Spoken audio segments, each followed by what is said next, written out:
권영주의 카좋다. 안녕하십니까. 카좋다 권영주입니다. 자동차에 없어서는 안 되는 기능 중 하나가 브레이크입니다. 무조건 잘 서는 게 움직이는 것보다 먼저겠죠. 그런데 페달 밟았을 뿐인데 어떻게 덩치 큰 자동차가 멈추는 걸까요? 밟는 힘을 키우는 배력 장치 때문입니다. 여기서 키워진 힘, 브레이크 액을 통해서 전달되고 브레이크 패드 압박시켜서 회전을 억제합니다. 그래서 브레이크 액 아주 중요합니다. 오늘의 스타트 카톡 브레이크 액입니다. 브레이크 액은 화학물질과 기름의 혼합 성분입니다. 색이 어둡게 변했다면 바꾸는 게 최선입니다. 특히 수분 쌓이면 힘 전달력 떨어져 제동에 문제 생깁니다. 수분 왜 생기냐고요? 저장 탱크 환기구, 브레이크 호스통에 공기 중에 수분이 흡수됩니다. 2년에 4% 정도 흡수한답니다. 수분 많아지면 당연히 낮은 온도에서 끓게 되고 이때 거품 발생합니다. 이 거품이 브레이크액의 힘의 전달을 방해합니다. 이제 브레이크액 왜 중요한지 아셨죠? 국내 최초 듣는 자동차 쇼 YTN 라디오의 권영주의 카좋다 엔진 스타트.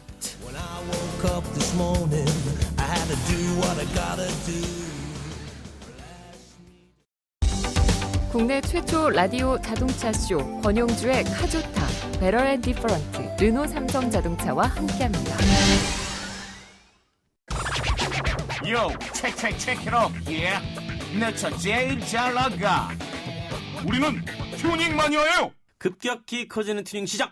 정부도 본격적으로 키우겠다고 나섰는데 하지만 아직 갈 길이 멀죠. 아직 현실과 법은 멀기만 한 튜닝 제대로 짚어보고자 만든 코너. 내가 제일 잘 나가 튜닝 마니아. 오늘도 한국자동차 튜닝산업협회 까띠아 회장을 맡고 계신 대림대 김필수 자동차과 교수님 모시고 자세한 얘기 나눠보겠습니다. 안녕하십니까? 안녕하십니까? 네. 롱타임 노시였어요. 안 본 새 젊어지셨어요? 흰머리가 늘어났습니다. 또. 아니 줄었어요. 줄었어요? 네. 아니, 앞에만 살짝 염색을 했는데. 아 그러세요? 자 오늘 토픽 네. 어떤 주제입니까? 뭐 다양합니다. 사실은 이제 퍼포먼스 튜닝을 많이 얘기를 하거든요. 요 이제 그리고 해석을 해줘야 돼요. 네. 성능 튜닝. 그렇죠. 성능이죠. 그러니까 눈에 보이지 않는 속살을 올리는 겁니다. 속살의 기능을 올리는. 그래요. 그러니까 우리가 지금까지 겉살, 매번 드레스업 하면은 매번 말씀하실 때 속살을 강조하시네요. 속살이 제일 중요합니다. 사실 겉모습을 아름답게 하고 미려하게 하고 또 공기 역학적인 측면을 고려하는 드레스업 튜닝 말고요. 양대축 중에 하나가 퍼포먼스 튜닝. 일각에서는 메커니즘 튜닝이라는 용어도 많이 씁니다. 안에 있는 엔진 자체의 성능을 올린다든지 현가 장치라든지 각종 안에 보이지 않는 장치의 성능을 올려서 좀 더 차를 고성능으로 만들어주는. 어떻게 보면 우리가 튜닝의 3대 목적인 잘 달리고 잘 돌고 잘 서는 이 목적이 충실하는 것이 바로 퍼포먼스 튜닝이다 이렇게 볼 수가 있습니다. 김 교수님은 나름대로 튜닝을 하시잖아요. 그렇죠. 사람도 튜닝을 하죠. 네, 그러니까 이제 제가 볼 때는 이제 외모는 튜닝을 안 하셨어요. 안 했습니까? 네, 안 하고 심성이 좋으신 분이에요. 그래요? 속살을 튜닝하시고. 분명히 이렇게 얘기하면 뭔가 뒤가 좀 걱정이 돼요. 꼭 앞에 얘기 이렇게 하시면. 근데 염색하셨으니까 네. 나름 드레스업 튜닝을 하신 거예요. 한 거죠. 예. 티가 안 나. 자, 그렇다면 이 퍼포먼스 튜닝 구체적으로 뭘 말합니까? 뭐 가장 많이 하는 게 보통 우리가 이제 엔진 튜닝이라 그래가지고요. 네. 엔진의 성능을 고토크로 만드는 거 있죠. 고토크. 예. 토크를 높여주는 거죠. 토크 여기서 갑자기 설명 들어가줘야 됩니다. 들어가야 됩니까? 토크는 회전력을 의미해요. 회전력이죠. 우리가 네. 보통 직선에서 미는 힘이 아니라 그런 회전력이라는 거, 그거를 토크라고 합니다. 그러니까 많은 분들이 착각하는 게 네. 정지 상태에서 얼마나 빨리 시속 100km까지 올리느냐는 사실은 토크가 세야 네. 초가 당겨지는 거지. 맞습니다. 마력이 세다고 그렇게 크게 중요한 건 아니죠. 맞습니다. 특성은 틀리기 때문에 그래서 네. 오늘 이제 엔진 튜닝 쪽 구체적으로 흡기 튜닝, 배기 튜닝 또 예를 들어서 엔진의 성능을 고성능화시키기 위해서 ECU 우리가 매핑해 준다 그러거든요. 네. 소프트웨어를 좀 바꿔주는 거죠. 네. 이런 여러 가지 부분들이 다 포함이 되는데 사실 구체적으로 나누면 수십 가지가 해당이 됩니다. 예를 들어서 설명을 좀 해주세요. 예를 들어서 우리가 사람으로 따지면요. 밥을 잘 먹어야 되는데요. 네. 먹는 것도 잘 먹어야지만은 배출도 잘 시켜야 됩니다. 다시 말하면 먹기는 잘 먹는데 배출이 제대로 안 되게 되면 분명히 속에 문제가 생기거든요. 그렇죠. 예, 자동차가 똑같습니다. 엔진의 성능이 좋아지기 위해서는 나오는 배기가스 자체를 얼마큼 잘 빼주느냐도 상당히 중요하거든요. 그러니까 위에서 소화를 잘 시키는데 네. 대장에서 배설물을 빼주지 못하면 대장암이죠.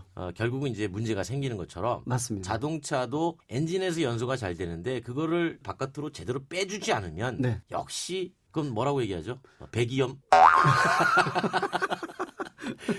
사람이 이제 뭐 대장염 이렇게 얘기하니까. 그렇죠. 대장암이죠. 네. 예전에 경유차 같은 경우 노후화된 경유차를 배기가스를 개선시키기 위해서 DPF 배기후 처리 장치 있죠. 매연 처리 디젤 장치죠. 파티큘러 필터, 매연 여과 장치. 그렇죠. 매연 여과 장치인데 우리가 DPF라는 약자를 치지 그렇죠. 않습니까? 예. 그래서 이 매연 여과 장치를 장착을 하게 되면 배출할 때 걸러주기 때문에 네.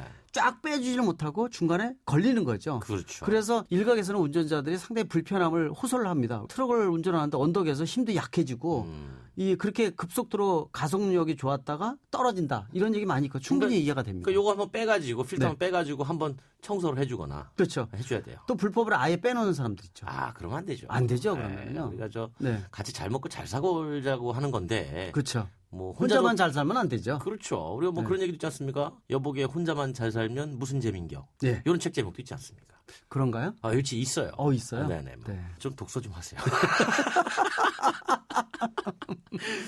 자, 그러면 기능을 네. 한번 높여보죠. 뭘 네. 하는 게 가장 좋을까요? 제일 많이 하는 것 중에 하나가 필터를 좀 바꾸는 부분도 있어요. 앞에 보면은 우리가 튜닝 모터쇼 이런 데 가보게 되면은요. 네. 이 엔진 보닛을 열어놓은 차 중에서 앞에 필터 자체를 큰 거를 껴주는 경우 있어요. 그러면 공기가 좀 더 빨려 들어갈 때 많이 들어가죠. 많이 들어가죠. 네. 근데 필터의 기능도 상당히 중요하거든요. 잘 걸러주지만은 공기도 잘 빨아들일 수 있게끔 만들어주는 거. 물론 이제 터보 차저나 아니면 슈퍼 차저를 껴서 좀 더 많은 공기를 엔진 속에다가 강제로 밀어넣는 방식도 있어요. 여기서 이제 뭐 터보차저나 슈퍼차저 이해를 또 돕기 위해서 네. 공기를 훨씬 더 많이 넣어주는 거죠. 그렇죠. 네. 압축을 시켜서 그렇죠. 많이 넣어주면은 공기 분자들이 마주치기 때문에 네. 열이 많이 생기거든요. 아무래도 그렇죠. 예, 온도가 보통 뭐 많이 올라오면 100도씨 이상 상승할 수가 있어요. 그러니까 엔진 자체의 네. 내구성이 좋아야 돼요. 맞습니다. 네. 더욱이 이제 압축시켜준 공기 자체를 식혀줘야 되기 때문에 그때 식혀주는 장치가 바로 인터쿨러입니다. 그렇군요. 예, 그래서 이런 여러 가지가 같이 버무려져서 제대로 돼야지만 제대로 성능을 발휘할 수 있다 이렇게 볼 수가 있습니다. 그런데 우리가 뭐 엔진을 손대기는 좀 힘들잖아요. 그렇죠. 그러니까 이제 뭐 출력을 높이거나 토크를 높일 수 있는 튜닝 네. 뭐가 있나요? 뭐 다양하게 나올 수가 있을 것 같아요. 아까 말씀드린 오픈 필터 같은 경우는 특별히 문제가 되지도 않고 불법도 아니고요. 합법적으로 그냥 껴줘야 됩니다. 아, 그렇군요. 예, 그렇습니다. 그리고 들어가는 공기 흐름의 라인 있죠. 흡기 매니폴드라는 게 있거든요. 네. 근데 일반 주물 같은 거 쓰게 되면은 안에 들어가는 공기가 벽 자체가 껄끄럽기 때문에 공기가 매끄럽게 통과를 못 합니다. 그래서 이제 그 흡기 매니폴드, 뭐 배기 매니폴드 예. 이런 쪽에 이제 우리가 스댕, 그렇죠. 스댕이요? 스댕, 예, 예. 스테인레스. 그렇죠. 네, 이런. 그런 거를 좀 고가를 쓰게 되면 사실 그런 거 시스템 자체가 뭐 1, 200만 원 넘는 경우도 많고요. 표면이 매끄러우니까 이제 네. 흐름이 아무래도 맞습니다. 이제 마찰이 줄어들어서 그렇죠. 공기나 잘 물하고 빠지죠. 똑같거든요. 물 같은 그렇죠. 경우도 뚜껑을 통해서 물이 흐를 때 그래서 공기도 마시고 네. 물도 마신다는 표현을 쓰지 않습니까? 맞습니다. 둘이 그래서 유체이기 때문에 특성이 똑같습니다. 자, 코너링을 위한 튜닝도 있죠. 맞습니다. 이 코너링 같은 경우에는 어떤 차는 그렇죠. 바깥으로 쏠리는데 쏠리는 만큼 차가 들리는 차도 있습니다. 그래서 몸무게 눌러서 밖에 뜨지 않게끔 해야 된다. 몸을 막 비틀어요. 예, 만화영 같은 데 많이 보지 않습니까? 예. 예, 들리는 쪽으로 야 저쪽으로 이동해야겠어. 서너 명이 막 눌러가지고. 본인이 무슨 뭐 바이크 타는 줄 아나 봐요. 맞습니다. 근데 피부로 더 몸으로 느끼는 거죠. 그러면 위험합니다. 그렇죠. 차가 들린다는 것은 그만큼 전복될 가능성도 있고요. 제어가 안 된다는 거기 때문에 굉장히 위험한데 이렇게 코너링 잘해준다는 것은 서스펜션에 이런 것들이요. 제대로 가라앉게 해서 차가 뜨지 않게끔. 아까 처음에 말씀드렸죠. 튜닝의 3대 목적은 잘 달리고 잘 돌고 잘 서는 잘 거. 서고. 잘 도는 겁니다 지금. 감쇄력, 네. 감쇄력이라고 그러잖아요. 그렇죠. 감쇄력을 줄여놓는 거죠. 맞습니다. 네, 그러니까 승차감은 더 나빠지잖아요. 나빠지죠. 그래서 하드 타입이라 해서 바닥에서 올라오는 여러 가지 진동을 몸으로 다 느끼죠. 네. 그래서 차 중에서 일반 세단도 스포츠카 형태로 그렇죠. 만든 네. 스포츠형 이 세단 같은 경우에는요. 단단하죠. 예, 단단하고 좌석도 버킷 타입이고. 예, 버킷 타입으로 해주는데 바닥에서 가깝지만은 너무 진동이 올라오다 보니까 이거 장거리 운전하면 못합니다. 힘들어서요. 한 2시간 하면은요 완전 파김치가 돼가지고 기어갑니다. 제가 뭐 직접 경험했는데요. 네. 머리 아파요. 저 이 차 가지고요 전국에 일주했다가 저 죽는 줄 알았습니다. 자, 여기서 잠깐 네. 현직에서 튜닝을 열심히 하고 있는 마니아를 한 분 연결했습니다. 네. 잠깐 연결해가지고 생생한 얘기 직접 들어보겠습니다. 여보세요? 여보세요? 네, 안녕하세요. 자기소개 좀 예, 부탁드리겠습니다. 예. 한 15년째 튜닝을 열심히 즐기고 있는 튜닝 매니아 정진구라고 합니다. 아, 예, 정진고 선생님. 예. 본인이 본인 입으로 튜닝 많이 하라고 하셨어요. 예. 워낙에 좋아해서요. 예. 네. 그것도 15년 동안. 예. 그렇다면은 15년 동안 들인 돈이 만만치 않겠네요. 예. 근데 뭐 젊은 시절에는 돈이 별로 없으니까 그렇게 큰 돈이 들어가는 튜닝을 안 했고, 취업을 하고 나서 어느 정도 수입이 생기면서부터 이제 조금 돈이 들어가는 튜닝을 하고 있죠. 우리 김 교수님 잘 아시죠? 아, 예. 성함도 많이 듣고, 네. 언론에 나온 것도 많이 뵙고. 아, 반갑습니다. TV에서도 반갑습니다. 가끔 보시고. 예, 예. 네. 자, 그러면 튜닝은 언제 시작하셨어요? 제 첫 차가 1999년도에 산 마티즈인데, 예, 네. 그때부터 튜닝을 하기 시작을 했습니다. 네. 자, 경차로 하셨는데 주로 예. 어떤 튜닝을 많이 하셨어요? 처음에는 이제 제일 쉽게 접할 수 있는, 아까도 말씀하셨지만 흡기 필터 부분 튜닝을 먼저 했었고요. 네. 그 다음에 소리를 좀 질게 되니까 배기, 그 매니폴더까지는 돈이 없어서 못 바꾸고 엔드 머플러만 바꾸는 그 정도 튜닝으로 이제 처음 시작을 했죠. 제대로 안 하고 이제 마지막에 멋만 냈군요. 예, 그렇죠. 맞습니다. 가장 비용이 저렴한 상태에서 하신 거예요. 그래도. 그러니까 이거 겉에 이제 그 소매만 튜닝했어요. 예, 맞습니다.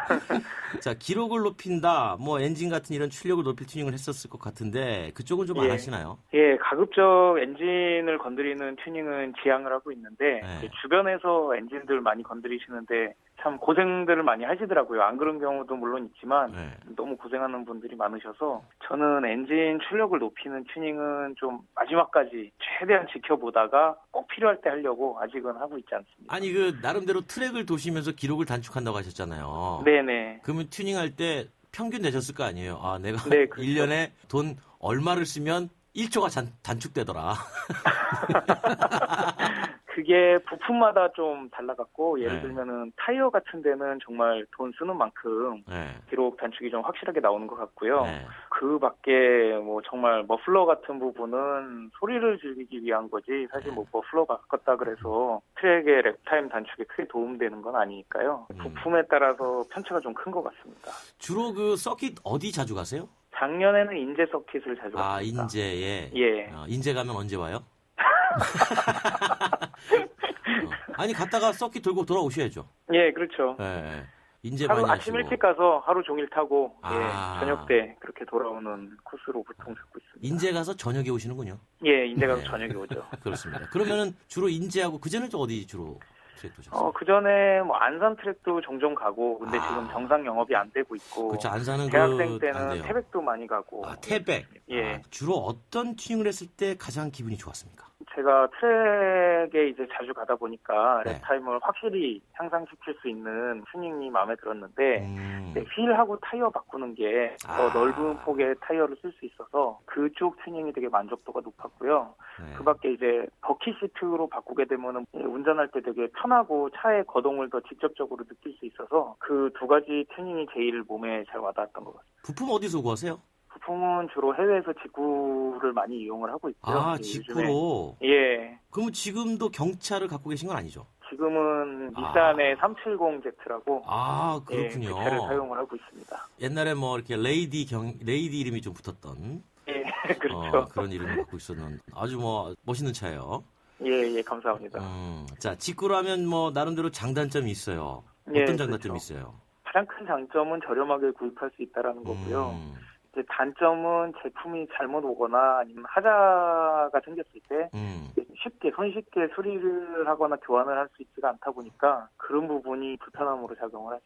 아, 그렇군요. 자, 튜닝 사업자들에게 이런 얘기를 좀 해주고 싶다. 이런 것들을 더해주면 좋겠다. 이런 당부의 말씀을 좀 한 말씀 해주세요. 왜냐하면 저희 코너에 전국의 튜닝 마니아뿐만이 아니라 튜닝 사업자 560만 명이 동시에 듣고 있어요. 글쎄요, 일단은 저는 내구성이 좀 확보된 튜닝을 많이 추천을 해주셨으면 좋겠다라는 얘기를 하고 싶고요. 주변에 하도 트러블로 고생하는 분들을 많이 봐서 예, 그런 말씀을 드리고 싶고, 그 밖에 이제 튜닝이라는 게 그렇잖아요. 그 네. 사용자의 니즈가 가장 잘 반영된 차를 만들고자 그런 걸 하는 건데, 그렇죠. 그래서 고객의 원하는 성향을 좀 확실하게 파악을 한 다음에 거기에 맞는 맞춤형 제안을 해주시는 게 좋지 않을까, 그런 당부 말씀을 드리고 싶습니다. 그래요. 우리 정진구 선생님 좋은 차 타고 다니시면서 예. 스트리트 레이서는 절대 하시면 안 돼요. 아, 예, 알겠습니다. 저도 그런 쪽은 지향하고 있습니다. 그럼요. 가끔 이제 그 차 길거리 갈지자를 운행하는 거 보면 제가 저거 우리 출연했던 정진구 선생님 차 아닌가?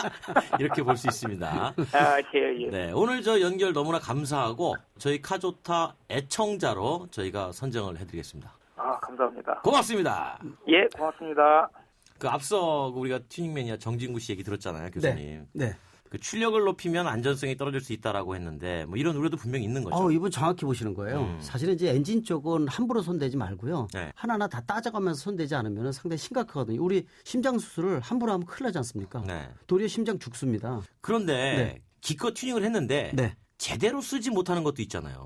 많죠. 상당히 많습니다. 생각만큼 비용은 뭐 착각만큼 들어갔는데 나오는 게 하나도 없는 것들도 있거든요. 네. 예를 들어서 엔진 쪽 어떤 마력이나 이런 것들 높였을 때 있죠. 네네. 이때 가장 중요한 게 다른 시스템도 같이 올려줘야 되는 거거든요. 엔진의 힘은 커졌는데 이 하체가 취약한 거죠. 힘은 많은데 다리가 취약하면은 달리지 못하지 않습니까? 그러니까 곡선 구간이라도 돌 때 이 차가 서스펜션 같은 게 문제가 돼서 한쪽으로 쏠린다든지 그러면 스트레스가 나중에 계속 가면서 피로도가 쌓이게 되면 나중에 이게 순간적으로 부러진다든지요. 차가 사고가 날 수도 있어요. 그 사람도 네. 헬스클럽 다니는 분들 근육 운동하잖아요. 네, 그렇죠. 근육 운동하는데 한 부위만 집중적으로 하시는 분들이 맞습니다. 있어요. 상체만 하고요. 하체는 하나도 안 해가지고요. 팔도 왼쪽만 해가지고 왼쪽 알통만 나와요. 근데 양쪽 한쪽만 하는 건 문제가 있고. 근데 그러니까 균형 보면은, 있게. 예, 하체만 하거나 상체만 하거나 이런 문제가 생기거든요. 그래서 그렇죠. 같이 균형을 잡아야 되는데 바로 그래서 엔진이나 이런 걸 하게 되면은 서스펜션이나 이 타이어라든지 이런 튜닝도 같이 곁들여서 해줘야지만 효과가 극대화될 수 있다는 거. 그런 측면에서 쉬운 거부터 접근하는 게 가장 좋다고 볼 수가 있습니다. 자, 마지막으로 우리가 네. 무엇보다 불법은 안 되니까, 그죠? 그렇습니다. 이 성능 튜닝을 하는 데 있어서 이것만은 주의해라. 조금 전에 말씀하신 뭐 균형 잡힌 네네네. 식단, 네. 균형 잡힌 몸매 이런 것도 좋지만 그 중에서도 딱 한 가지 이것만큼은 정말 주의해라. 뭡니까? 일단 소음에 대한 거 있죠. 제일 많은 불법 중에 한 가지가 이 소리에 대한 것들이 차가 진동도 하면서 소리가 생기면 그거에 대한 매니아들이 상당히 즐기거든요. 네. 조금 전에 우리 그 정진구 선생님 맞습니다. 소매만 튜닝하시잖아요. 네. 근데 본인 혼자만 즐기지 나머지 99명은 시끄러워가지고 죽으려고 그럽니다. 그래서 이 튜닝에 대한 것들도 합법적인 범위 내에서 해줘야지만 차 성능 그렇고요. 남들한테 피해를 주지 않는 성능. 그러면서도 내가 멋을 내는 게 아니라 남들이 멋을 인정해주는 튜닝. 야. 그러니까 남들이 봤을 때 와 멋있다. 진짜 잘했다. 그래서 남들한테 칭찬받는 튜닝이 진짜 튜닝이다 이렇게 볼 수가 있습니다. 제가 보기에 교수님 멋있어요. 또 그렇습니까? 제대로 네. 튜닝 됐어요. 지금 청취자 의견이 하나 올라왔습니다. 네. 필터 바꾸려고 하는데 습윤지 필터, 스펀지 필터 어떤 게 제일 좋을까요? 뭐 딱 괜찮습니다. 둘 다 괜찮은데요. 아, 그래요? 문제는 이거에 대한 내용을 정확히 좀 습득을 해서요. 필터라는 것 자체가 공기를 걸러준 내용도 있지만은 공기중에 들어가는 예를 들어 습기에 대한 것들도 차에 영향을 많이 줄 수가 있어요. 이런 거에 따라서 어떤 필터 써도 상관없습니다. 그렇군요. 이 차에 맞는 특성이 필터가 뭔지를 미리 알고 확인하는 게 제일 중요하다고 볼 수가 있습니다. 그렇습니다. 네, 오늘도 한국자동차 튜닝산업협회 회장을 맡고 계신 대림대 김필수 자동차과 교수님과 함께 재미있는 튜닝 이야기 얘기 나눠봤습니다. 다음 시간에도 더 재미있는 튜닝 이야기 나눠보도록 하겠습니다. 알겠습니다. 수고하셨습니다. 네, 고맙습니다. 감사합니다. 산막은 낙하 자동차가 좋다 엠마를 시동 출동 부르릉 머플러 막 불어러 날려 인생을 밟아 달려 신나게 출겨 국내 최초 자동차 전문 라디오 권영주의 카조타 이것만은 짚고 가자. 자동차 핫 이슈. 이것만은 알고 가자. 알기 쉽게 풀어보는 자동차 이슈. 자동차 업계를 뜨겁게 달구고 있는 핫 이슈 짚어보겠습니다. 우리 자동차 뜨거운 이슈 함께 해주실 분 소개해드리겠습니다. 이투데이의 최재혁 기자. 자동차 담당이에요. 안녕하십니까? 예, 안녕하세요. 키가 크시네요. 제 188입니다. 오, 네. 진짜로요? 예. 거의 뭐 우리 자동차계의 이광수, 길이나 이렇게 또 표현이 됩니다. 새해 연초부터 이제 국내 자동차 업계를 달구는 뜨거운 이슈가 몇 가지 있었어요. 예. 좀 짚어봐야 되는데 뭐 어떤 것부터 짚으실래요? 일단은 지난 13일이죠. 네. 쌍용차의 티볼리가 출시가 됐는데. 티볼리. 예. 근데 티볼리가 출시되기 전부터 SNS에서도 굉장히 화제가 됐잖아요. 화제가 됐었어요. 예. 그 국내 뭐 유명한 연예인이 예, 그분께서도 뭐 굉장히 해고 노동자 문제를 이제 건드리면서 예. 꽤 큰 화제가 됐었죠. 예. 초기부터 아무튼 관심이 되게 뜨거웠는데 분위기는 일단 어땠어요? 현장 분위기는 굉장히 뜨거웠습니다. 서울 동대문 디자인 플라자에서 열렸는데 네. 일단은 쌍용차가 보도자료는 800명이 참석했다고 보내주더라고요. 네. 근데 제가 가서 직접 보니까 실제 참가자 한 1000명이 넘는 것 아, 같더라고요. 그래요? 예. 그 뜨거웠다는 거는 이제 사람이 많아서 뜨거웠다 이런 거죠? 사람도 많았고 거기에도 굉장히 미디어들도 굉장히 많이 아, 와가지고 히터를 많이 틀어놨네? 히터는 많이 들었대. 아, 그래요? 저는 히터를 많이 틀어놔서 땀나가지고 뜨거운 줄 네. 알고. 자, 그러면 이번 그 현장에 마인드라 회장도 참석을 했어요. 사실 쌍용 자동차의 대주주가 마인드라의 마인드라잖아요. 예, 그러니까 그렇습니다. 그 회사의 오너, 소유주죠. 예. 참석을 해가지고 많이 스포트라이트를 받았을 건데 그분이 뭐 어떤 얘기를 했나요? 뭐 일단은 먼저 그 2011년 서울 모터쇼이고 4년 만에 방한이라고 하더라고요. 그래서 저도 마인드라 회장을 직접 보는 거는 처음인데 만나보니까 좀 명석한 시사 같은 이미지가 있더라고요. 그래서 그 프로필을 좀 살펴보니까 마인드라 그룹 오너가 2세인데다가 하버드대에서 경영학 석박사를 하셨더라고요. 그래서 굉장히 자신감 있어 보이는 발언이나 태도에 좀 배경이 있었던 건데 국내 기업 외국계 대주주가 오면 가장 궁금한 게 두 가지가 있잖아요. 그렇죠. 그게 투자의 영속성과 고용에 대해서 그 사람들이 굉장히 그렇죠, 제일 많이 그렇죠. 궁금해하는데 맞아요. 이번에도 당연히 그런 질문이 나왔고 네, 그 마인드라 회장님께서는 한국에는 장기적인 계획을 갖고 왔다. 중간에 포기하지 않을 것이다. 그리고 마인드라 그룹이 미국 자동차 시장에 진출한다면 그 회사는 쌍용차가 될 것이다. 그렇죠. 뭐 이런 식의 긍정적인 발언들을 했습니다. 그 여러 가지 기자들의 질문 중에 예. 한 6년 전에 만났던 저를 기억하는 질문 없었나요? 아쉽게도 없었습니다. 제가 기억을 한 6년 전쯤에 예. 인도 현지에서 직접 뵌 적이 있어요. 예. 그때도- 저는 이번에 처음 봤거든요. 그때도 똑같은 말씀하셨습니다. 쌍용차가 그러니까 우리가 미국에 진출하면 예. 그 브랜드는 쌍용차가 될 것이고 우리는 인도 기업이다. 인도 기업은 기다려줄 줄 안다. 네. 지금 쌍용 자동차의 어려운 문제 음. 그런 것들을 다 해결하겠다. 사실 6년이 아닌 것 같은데 생각해 보니까 쌍용 자동차가 마인드에 인수되고 바로 그 다음이었거든요. 2010년 정도가 되실 겁니다. 그럼 한 4년, 예. 5년 됐겠네요. 예. 그때였습니다. 그때도 이렇게 말씀을 하셨는데 그렇다면 이번에도 해고 근로자가 이슈가 됐을 것 같아요. 지금에도 나왔고 예. 뭐 다음날 극적으로 회장과의 면담이 이루어지기도 했다는데 뭐 어떤 입장을 가지고 이제 말씀을 하셨나요? 일단은 당시 13일 출시 행사 때 오후 네. 1시부터 2시까지 1시간 동안 마인드라 회장의 기자회견이 열렸거든요. 네. 근데 사실 이 중 절반가량은 자동차 제품에 대한 게 아니라 쌍용차 근로자의 복직과 관련한 질문과 답변에 할애가 됐습니다. 워낙 예. 뜨거웠어요.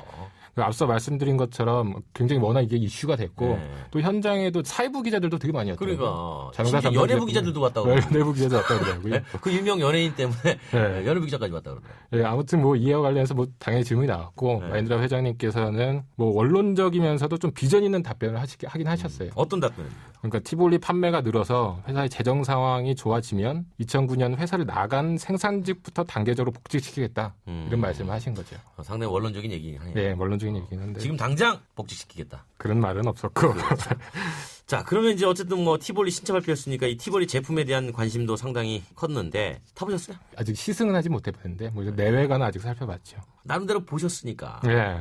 어떻게 보셨어요? 일단 티볼리 광고 문구가 첫 차부터 엣지 있게잖아요. 첫 차부터 엣지기입니까?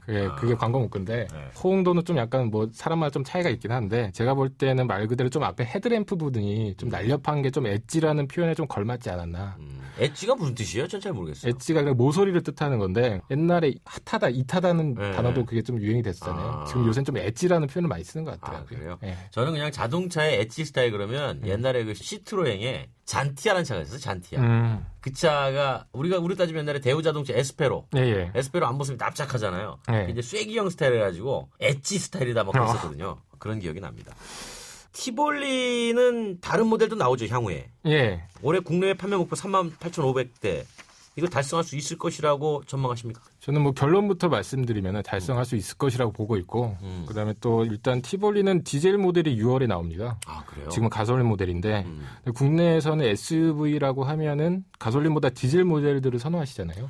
아무래도 예. 디젤이 열 효율이 높으니까 또 비용 측면에서도 그렇죠. 그래서 이때 뭐 6월을 기점으로 해서 판매량이 한 번 더 좀 뛰지 않을까. 또 연말에는 롱바디 모델이 나오고요. 두 가지 모델이 추가로 나오는 건데 국내에서 3만 대 이상은 정도 판매하지 않을까. 뭐 그렇게 예상을 하고 3만 있습니다. 대면 적지 않은 양입니다. 네, 그렇죠. 그러니까 소형 SUV 시장 전체 규모를 감안했을 때 3만 대면 상당한 수준이에요. 네, 그리고 또- QM3가 작년에 18,000대 네, 팔렸으니까 18,000대 팔렸죠. 그 올해 목표량이 2만 대란 말이죠. 네. 그럼 얘네 둘 합치고 쉐보레 트랙스가 있잖아요. 그것까지 합치면 한 6만 대 수준 넘는다는 건데 그 정도까지 시장 규모가 형성될지는 네. 잘 모르겠어요. 한번 봐야 될 것 같아요. 근데 제가 좀 현장 분위기를 좀 물어보니까 네. 이게 출시 이전에 사전 계약을 받을 때는 하루 평균 약 300대 정도가 예약이 됐더라고요. 네. 근데 출시 이후에 뭐 영업일로 며칠 지나지 않았지만 한 350대에서 60대로 늘었더라고요. 물론 그 공장 생산이 수요를 따라가게 버티는 상황도 있고 네. 그다음에 또 이러한 그 예약 규모 추세도 좀처럼 이렇게 감소되는 추세이긴 하겠지만 그래도 저는 달성할 수 있지 않을까라고 보고 있습니다. 그래요. 달성해야 되겠죠. 쌍용이 지금 어려운 상황이니까. 네. 쌍용이 말 그대로 용 2마리인데. 용이 하늘로 승천해야 되는데 쌍용이 아니고 쌍이무기가 되겠어요. 앞으로 승천을 좀 해야 됩니다. 올해는 기대를 좀 해보겠습니다. 그래요. 다음 화제 한번 넘어가 보죠. 디트로이트에서 모터쇼 열렸어요. 예, 디트로이트에 모터쇼가 열렸는데 제가 좀 여기 트렌드를 한번 정리를 해봤어요. 아, 그래요. 예. 트렌드. 예. 정확하게는 이제 노스 아메리카 국제 오토쇼. 예, 맞습니다. 어떤 트렌드입니까? 저는 북미 오토쇼를 SET, 그러니까 SES로 좀 정의해봤습니다. 뭐 제가 좋아하는 SES는 아니고 SES에서 그 S는 스마트이고요. 스마트. 예, E는 에코, 친환경이죠. T는 픽업 트럭인데요. 아, 트럭. 예, 좀 이해가 되시죠? 한 말들은 잘 지어내. 야, 이렇게 하니까 요게 이제 그대로 가면 한 세트. 예. 내년에 또 나오면 2세트. 일단 뭐 우선 스마트카는 친환경은 뭐 최근에 이어지고 있는 흐름이잖아요. 그렇죠. 이번에는 GM의 차세대 전기차인 볼트가 주목을 끌었는데요. 볼트 2세대. 네, 볼트 2세대요. 네. 근데 주목을 끈 이유는 제가 보기엔 두 가지입니다. 하나는 가격과 주행거리인데 일단 주행거리는 한 번 충전으로 322km를 달성한다고 이렇게 발표를 했어요. 드디어 이제 300km 걷더니 넘어가는군요. 네. 현재 시중에 나와 있는 전기차보다 2배 이상 늘어난 건데 그렇죠. 또 가격은 3천만 원대 초중반에 출시를 하겠다고 했거든요. 그러니까 처음에- 3만 달러. 처음에 이게 뭐 한 4만 달러 이상 됐었으니까 네. 또 가격도 많이 떨어지고. 네, 그것도 가격도 많이 떨어지고. 그래서 GM으로서는 이 차세대 볼트 전기차가 시장 판도를 바꿀 주요 전략 무기인 셈인데요. 야, 괜찮겠네. 이게 만약에 급속 충전기만 조금 더 확대가 된다면 얼마든지 전기차는 성공 가능성이 미국에서 있어 보여요. 네, 메리바라 GM CEO도 행사에서 볼트는 게임 체인저가 될 것이다. 그러니까 시장을 바꾸는 그러니까. 핵심적인 제품이 될 것이라고 뭐 자신을 하더라고요. 메리바라 그분이 참 강단 있는 분이에요. 네, 여성인데 그죠? 네, 아주 강단이 대단해요. 사실 그 큰 조직을 이끌기에는 그 정도의 강단이 없으면 네. 그렇게 해낼 수가 없겠죠. 친환경 차가 많이 나왔나 봐요. 예, 그 플러그인 하이브리드 카라고 하죠. 줄여서 예. PHEV인데 그 뭐 기존 하이브리드 카에 뭐 충전 방식을 더한 그렇죠. 차잖아요. 네, 콘센트 꽂아가지고 예. 충전하면 되는 거죠. 이 차는 전기차보다 주행거리가 긴 게 장점인데 이 차들도 되게 많이 나왔습니다. 아무래도 이제 전기차하고 하이브리드의 과도기. 예, 이 차가 이제 우리나라에도 나온다 그러죠, 이거? 예, 예. GM은 쉐보레 볼트 PHEV를 선보였고요. 뭐 현대차도 소나타 PHEV를 이번 디트로이트 모터쇼에서 처음 선보였는데요. 픽업 트럭이 국내에서는 인기가 없잖아요. 네. 근데 모터쇼에서 이렇게 주목받은 이유는 아무래도 북미 시장이나 특성이 반영된 거겠죠? 예, 그 일단 픽업 트럭 하면 가장 미국적인 차로 평가를 받잖아요. 그렇죠. 미국의 좀 상징이라는 표현도 있는데 이번 모터쇼에서는 뭐 포드가 F150 랩터를 비롯해서 닛산은 타이탄, 도요타는 타코마 등 세 모델을 뭐 대거 선보였습니다. 좋은 차들 많이 나왔네요. 예, 또 현대차도 산타크루즈라는 픽업 트럭을 선보였는데 그게 이제 예. 맥스 크루즈, 베라 크루즈, 다음 산타 크루즈. 네, 그렇습니다. 크루즈 시리즈. 예, 예. 이게 아직 구체적인 양상 시기는 확정이 되지 않았는데 만약 올해 안에 양산이 된다 저는 알고 그러면은 있습니다. 예, 알고 계세요. 저는 알고 있어요. 이거 양산 계획이 있습니다. 그건 좀 나중에 저한테 살짝 귀씀을 좀 살짝 해주시고요. 알려드리겠습니다. 알겠습니다. 특정 하나 드리겠습니다. 예, 정의선 현대차 부회장께서 이번 모터쇼도 찾았죠. 예. 어떤 얘기했습니까? 예, 정의성 부회장이 연초부터 아주 바쁜 행보를 했죠. 기자들과도 간담회를 가졌습니다. 아, 그래요? 예. 원래 저 간담회 같은 거 잘 안 하시는데. 예, 원래 잘 안 하시는데 이번에 그 원래 출입 기자들이 제게 오너가 오면 밀착 마크를 하잖아요. 그렇죠. 근데 현대차에서는 간담회를 갖는 대신 모터쇼 기간 동안 좀 밀착 마크는 자제해달라. 그러니까 좀 편안하게 좀 네. 구경하게 해달라. 이렇게 당부하면서 간담회를 가졌습니다. 네. 뭐 정의성 부회장이 좀 미국 시장과 관련해서 가장 중요하게 언급한 내용은 엔저 때문에 현대차가 어려운 건 사실이다. 뭐 이렇게 털어놓으면서 일본 차의 엔저에 맞서 인센티브를 확대하겠다고 이렇게 선언을 했습니다. 인센티브라는 게 딜러한테 주는 네, 딜러한테 주는 거죠. 인센티브를 말하는 건데. 그러면 수익이 떨어질 텐데. 그래서 그게 좀 이게 앞으로 좀 시장 전망이 엇갈리는 게 그 정부회장 말처럼 현대차가 미국 딜러에게 주는 인센티브는 지난해 말부터 좀 소폭 오른 것으로 조사가 되더라고요. 근데 또 현대차가 지금 미국에서 제값받기 정책을 하고 있잖아요. 그렇죠. 그러니까 그런 와중에 인센티브를 늘리면서 제값받기 정책도 계속 유지할 수 있을 것이냐. 인센티브 주면 제값받기 뭐 어떻게 할지 모르겠네요. 네, 일단은 그게 딜러한테 주는 거니까. 회사 입장에서는 가격은 그대로 유지를 하고 일단 딜러한테 주는 거니까. 그렇죠. 네. 딜러가 이제 현장에서 네, 판촉을 더 열심히 해라. 소비자가 오면 이거 살래요, 저거 살래요 그럴 때 이왕이면 저 현대차 좀 괜찮아라고 그렇게 밀어달라 이런 얘기겠죠. 네. 근데 뭐 이 상황이 장기간 지속된다면 제값받기 정책에도 영향을 미치지 않을까 그렇게 생각합니다. 그러겠죠. 한 대라도 더 팔고 싶은 딜러는 본인이 받은 인센티브를 그냥 할인해서 줄 수도 있는 거예요. 네, 맞습니다. 이투데이 그 최지혁 기자. 예. 나름대로 방송을 좀 하시죠, 여기저기서. 예, 뭐 교통방송이랑 뭐 몇 군데서 라디오 방송을 하고 있습니다. 아니, 왜냐면 그 저의 돌발적인 질문에도 당황하지 않고 네. 상당히 그 센스 있게 넘어가는 그 포인트가 아주 인상적이었습니다. 오늘 말씀 너무나 감사했습니다. 감사했다고요. 아, 예, 감사합니다. 네. 자, 지금까지 이투데이 최재혁 기자와 함께 얘기 나눴습니다. 고맙습니다. 감사합니다. 얇아지고 빠지고 가르마가 넓어지는 여성 탈모. 여성 전용 탈모 치료제 엘크라넬로 해결하세요. 엘크라넬의 알파트라디올 성분이 여성 탈모의 주 원인의 생성을 억제해 풍성하고 건강하게 끈적임 없이 하루 한 번. 여성 탈모 치료엔 엘크라넬 약국에 있습니다. 당신을 지키기 위해 꼼꼼히 봄. 당장 필요한 건 무엇인지, 혹시나 위험하진 않을지, 주변까지 꼼꼼히 봄. 그랬더니 봄봄봄봄 봄이 왔어요. 당신의 봄 삼성화재. 세상에는 두 가지 종류의 면도기가 있습니다. 곡면에 적응하지 못하거나 곡면에 완벽하게 밀착되거나, 플렉스볼 기술로 새롭게 탄생한 퓨전 프로글라이드. 턱선을 따라 반응하는 질레트 최적의 밀착 면도. 지금 프로글라이드를 검색해보세요. 질레트. 유준상이 알려드리는 지친 간 이야기. 계속되는 야근, 독이 차오른다. 풀리지 않는 피로, 독이 차오른다. 간 기능 장애에 의한 육체 피로, 온몸 권태. 매일매일 독하게 사는 당신의 간 건강을 위해 간에게 힘을. 매일매일 우루사. 김연아예요. 저의 다음 계획 궁금하시죠? 앞으로 강원 평창수와 함께 준비하겠습니다. 평창 동계올림픽을 준비하는 깨끗한 물이니까요. 강원 평창수 마시면서 같이 준비하실래요? 평창 동계올림픽 공식 먹는 샘물 강원 평창수. 우리 집 통신 대표번호 101. TV지를 101로, 인터넷을 101로, 홍보이도 101로, 모두 가입해. CCTV 맘카도 101로, 함께 101. 우리 집 통신은 101로 모두 다 해결해요. LG U+. 한효주입니다. 초보 운전자도 베테랑 운전자도 타이어 정비만 생각해도 갑갑해지는 건 마찬가지. 이젠 T스테이션에서 스마트 케어 받으세요. 디테일하고 투명한 정비로 마음까지 케어해주니까. 한국 타이어. T스테이션. 당신을 지키기 위해 꼼꼼히 봄.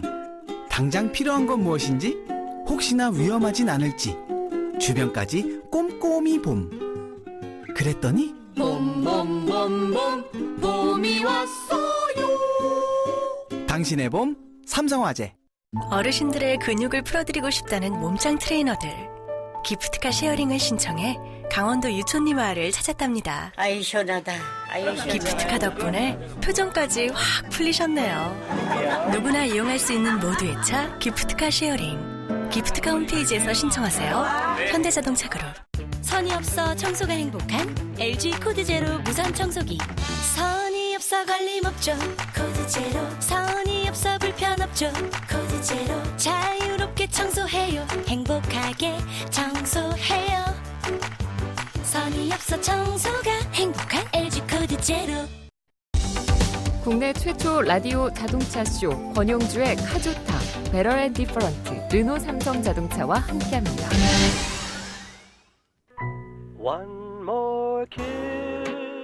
사람마다 운전하는 습관이 모두 제각각입니다. 평소 얌전하다가도 운전석에 앉으면 표정 돌변하는 사람 있죠. 습관이 바로 잠재된 성격을 그대로 보여주는 겁니다. 추월당하면 복수하는 사람, 자꾸 끼어드는 사람, 지나치게 신중한 사람 등이죠. 심리학적으로 추월 즐기면 남을 잘 믿지 못하고 끼어들기 자주 하면 자기 중심적인 사람이라고 합니다. 반면 지나치게 신중한 사람은 신경질적인 사람이라고 합니다. 운전이 성격을 그대로 드러내는 거죠. 그런데 하인리히 법칙이라는 게 있습니다. 1대 29대 300의 법칙이라고 하는데 300번 추월 또는 끼어들기 하면 29번 접촉사고가 나고요. 마지막 한 번은 꼭 대형 사고 난다는 이론입니다. 그러니까 추월이 즐거울 수 있으나 하인리 법칙으로 보면 한 번의 대형 사고를 위해 스스로 돌진하는 겁니다. 끼어들기도 마찬가지겠죠. 잠깐의 흥분을 위해 돌진하는 것, 그거 매우 위험합니다. 물론 지나치게 신중한 운전자를 보면 짜증이 밀려오기도 하죠. 그래도 어쩌습니까? 참아야죠. 참을 자 3번을 풀면 살인도 면하니까요. 그래서 준비했습니다. 권영주의 반전 드라이빙 뮤직. 장미여관이 부릅니다. 참을 만큼 참았어. 말 못할 바본 줄 알았나. 진짜 많이 참았다. 내가 오늘도 안전운전하세요. 권영주의 카주타는 이제 파킹. 장난 아니야. 오늘이 지나면